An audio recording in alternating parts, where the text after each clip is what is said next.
tools of memory originated in ancient Greece and then was adopted by the Romans. Main users were poets, orators, and politicians as it allowed them to memorize complex long texts.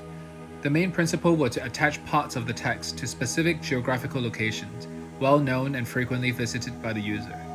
As the person would circulate in that space, they would recite the information and subsequently remember it. In Middle Ages, when most classical knowledge were assumed to be lost, mnemonic techniques were actually widely used by the church for similar purposes.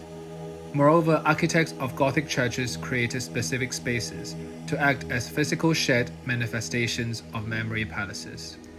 Example of that is widespread enclosed monastery yards, which were populated with striking features such as gargoyles to help monks attach information to them and better recall.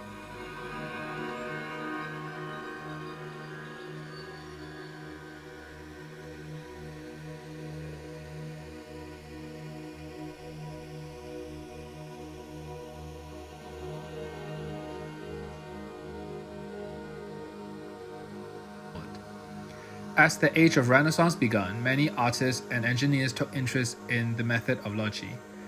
Leonardo da Vinci, an avid user of memory palace techniques, also was the first person to draw and study the human part of the brain, called hippocampus, which is responsible for all memory and spatial encoding. Western colonial countries not only rediscovered mnemonic techniques but also used them as a means of remembering conquest. Wonder cabinets began to appear to perform as mnemonic devices known as wonder rooms or partially as Roman rooms. Originally, the room would be populated with objects from different places that the person has visited to trigger instant recall of that place. Later, those rooms became smaller and more portable, manifesting in a form of cabinets. Today, we know those objects as souvenirs, memento, or tokens of remembrance. Italian philosopher Giulio Camillo also created multiple designs for spatial mnemonic devices on a base of Greek amphitheater, evidently inspired by previous uses of method of loci. However, he stressed that any form of information could be memorized that way.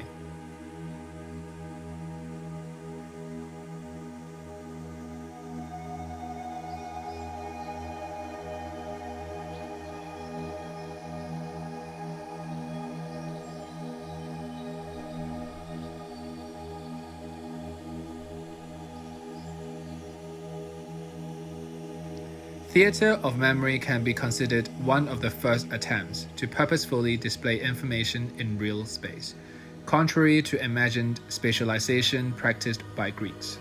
Emma Willard, a women's rights activist and a teacher, was the first person to propose building large-scale spatial information displays for effective learning of history known as Temple of Time. These mnemonic devices would be different from conventional museums as they would spatialize time itself, dedicating in this case columns to centuries, floor tiles to culture, and ceiling for notable people from different disciplines. Her many maps and proposals were precursors for modern mapping of data. The use of the word temple in the naming of this museum is a homage to her many contributions to rethinking education systems. As we move